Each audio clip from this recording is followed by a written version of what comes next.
we wanted to give filmmakers another chance to talk about their movies and talk about themselves and give the audience just a little more insight into who's coming to ShortFest. So I'm going to start off with you, Stephen.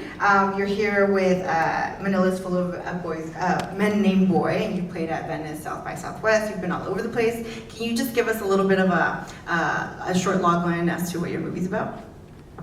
Yeah, it's a short about an estranged son who buys a child that can smoke and drink to impress his father, who also smokes and drinks. It's a very dark, dry comedy. So, yeah. And then we have Mike, who's here with the world premiere of The Iron Wall. If you can give us a little description. The Iron Wall is about masculine identity and its impact on homophobia in blue-collar New England. Kind of the like Italian-American construction workers scene, that kind of world. Yeah. And then we have Chrissie the Guzman from Throuple with a world premiere. Give us a little bit of background to your movie. Throuple is about a not-so-great stripper that makes a house call to a progressive married couple. And in turn, they challenge the way that she views life, love, and her own sexuality. So it's basically about three people in love, hence Throuple.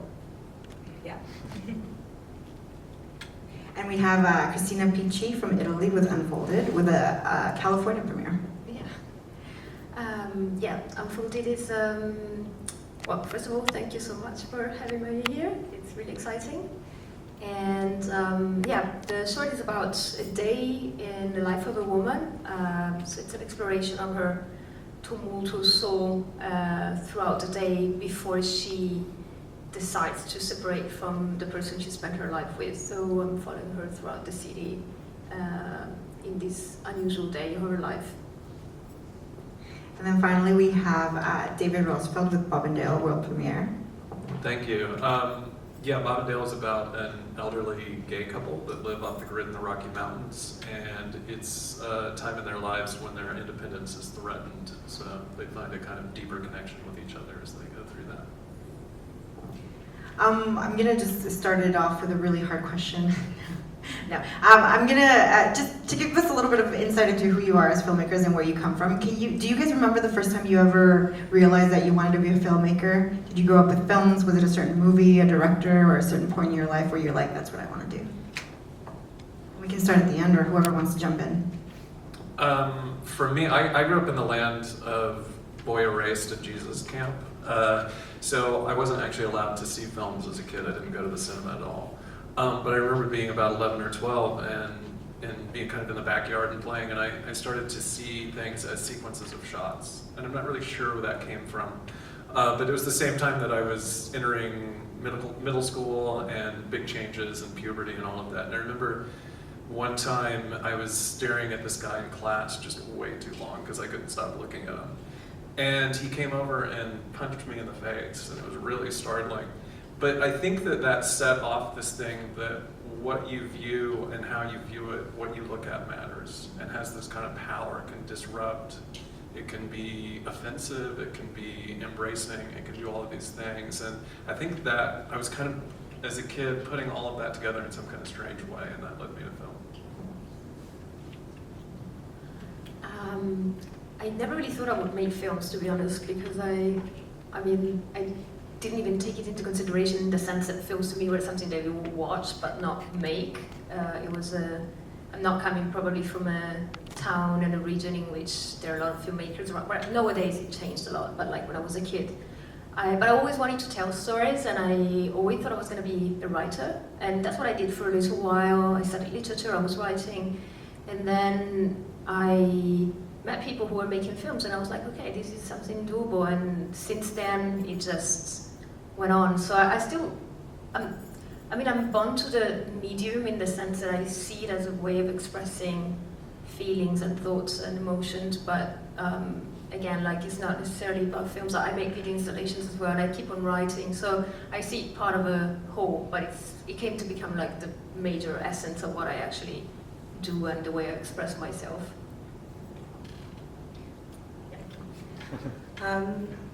Yeah, I didn't really think that I was going to be a filmmaker in my early adolescence. I actually thought I wanted to be a lawyer. weirdly enough. But then I kind of reverted to, what I knew, what came natural to me, and my parents are immigrants from the Philippines, and so when they came over here, I'm one of 8, so there's a lot of us.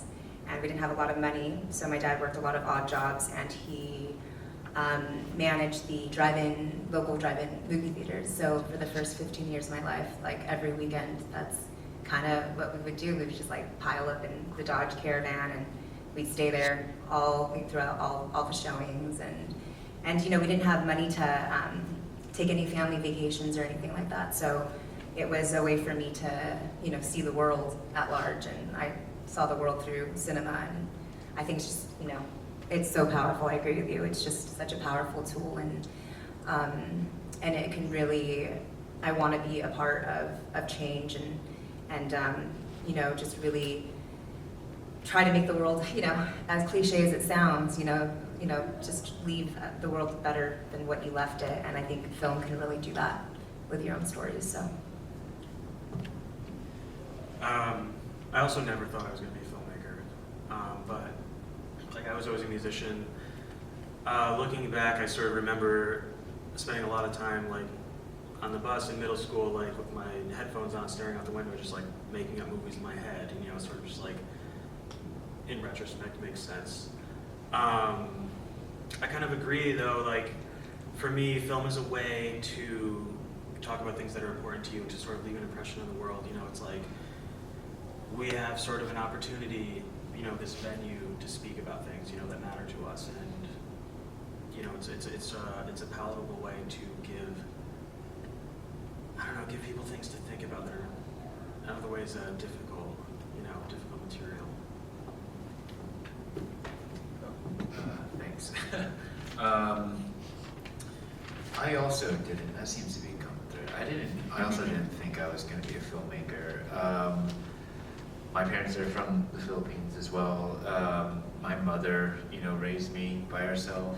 I grew up on a lot of like sitcoms, and I watched TV like 12 hours a day. It was pretty bad. But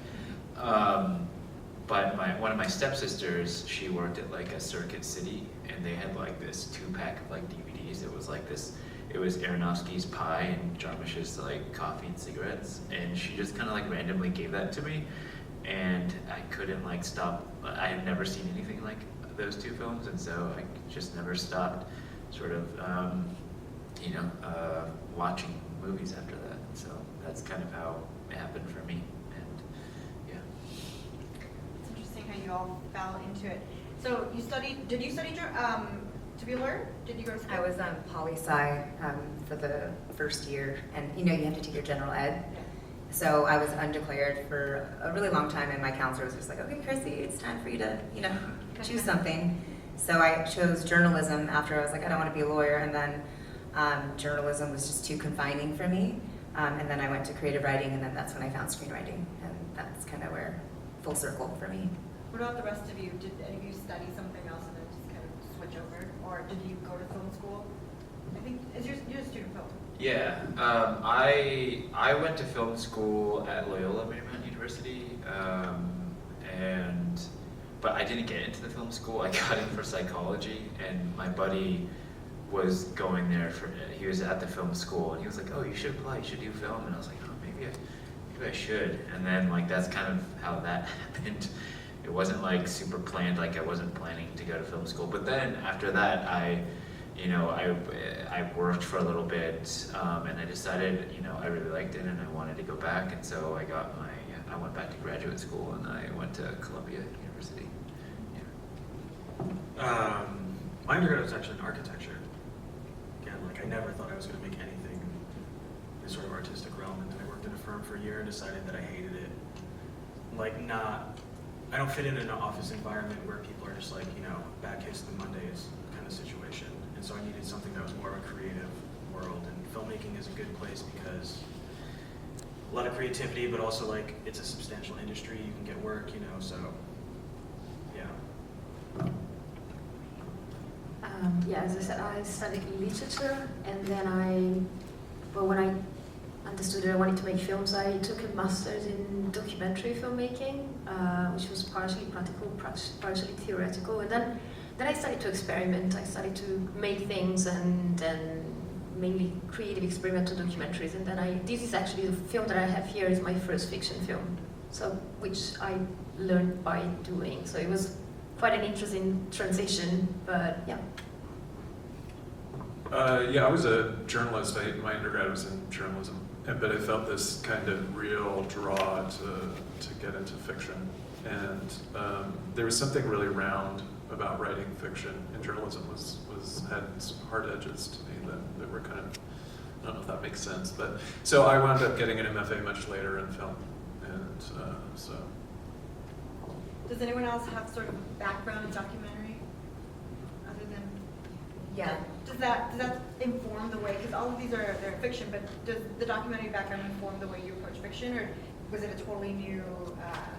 Leave that behind. I have to relearn this. For both of you. Yeah, documentary. So I went to USC for my MFA, and I got in through documentary. And I absolutely believe that documentary has given me like the foundation for the way that I approach fiction, because I want to make it as real and as raw as possible. And yeah, yeah. For me, yes, for sure. But I mean, even in documentary, I try to kind of find a way of express things through a style that is, as much as I could, like personal, in the sense that I was always interested in space and sound design and the actual experience, much more than the story. And I think these kind of hopefully pass through the fiction and the process of the transition from documentary to fiction as well. So some elements for sure are drawn from my documentary practice. Are you all interested in being a director? Have you done other areas of filmmaking? And what's the difference there? Anyone else do anything other than direct? I edit for money. Did you edit your own film? I did, yeah, I did. Yeah, I edit, commercial projects, narrative projects, whatever can kind of pay the bills until I'm writing right now, and so I'm writing a first feature, and so I buy time with working as an editor. Yeah.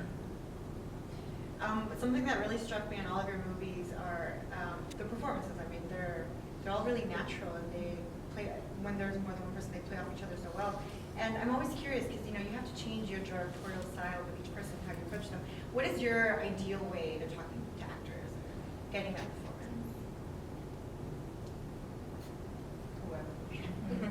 I think it's what you said. It's different for every actor, and so I'm really interested in acting theories and techniques, and I have a real soft spot for some kind of like Meisner training and things like that. But I never really take that to an actor. I always, one of the first things I'm interested in is figuring out how they approach acting and what their way of understanding what they do is, and then I that's the language we use for that. And there's always a way to express something. And then in terms of being on the day, it's for me the only thing. I just always have to have something in my back pocket that is just that's something they can do, that's definable, that's simple, and that usually gets us out of most problems.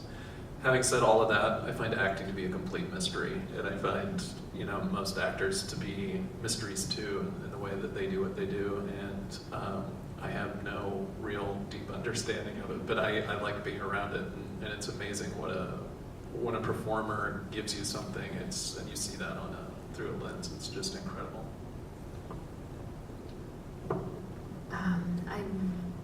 As I said, this is the first time that I work with actors.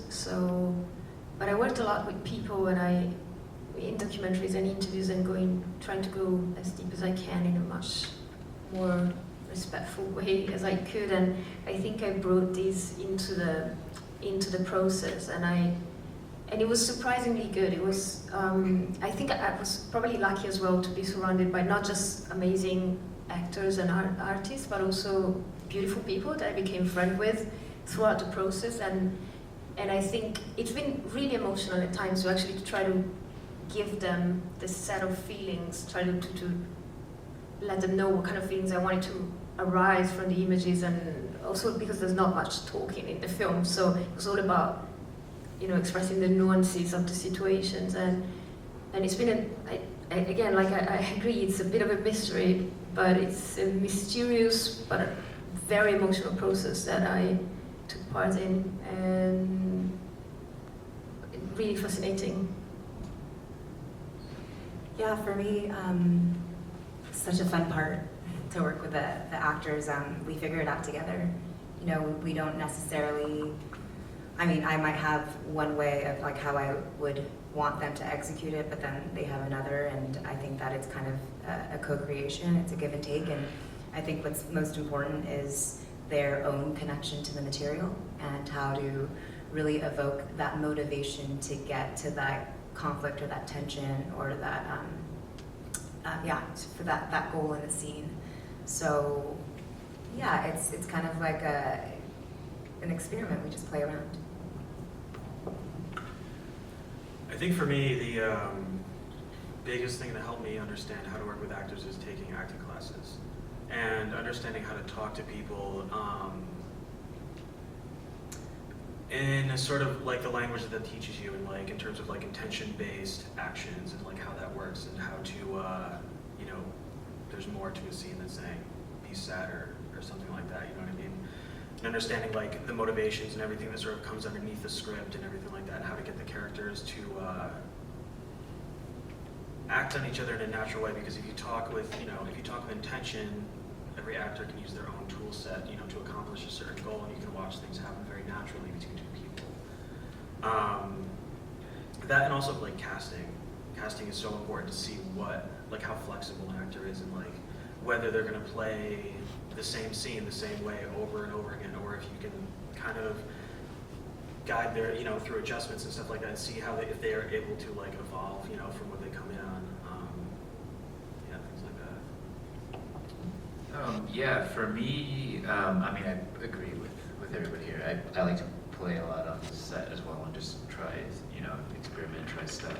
I think for this last film, it was an interesting process because I had like, you know, a different array of experiences in acting. Like one actor was like a really seasoned, like film actor. One actor was the main character was a theater actor, and the boy who plays his like son has just like started acting school for college, and so I think for me it was like developing, you know, particular strategies that like tried to, you know, suit their sort of needs, you know, like for the sort of like, you know, non-actors and the people with a lot of experiences, or not as much experience. I think it's a lot of getting them into the right emotional states, and sometimes, you know, I'll tell them stories or do other things, but with like some theater actors, I think they need to, you know, just run through the scene a bunch of times so they can understand it. And for like, you know, the veterans, like I'm always so amazed that like you can just say like, play the scene like this, and like they can change the scene, and like it's so subtle, and it's like they can change it like on a dime. It's like so impressive to me, you know. But yeah, I think it's about casting, and I think it's about, you know, finding people that suit the characters really well, and get that, you know, that sort of texture and nuance that you want from you know particular how you envision, you know, the scene and the story.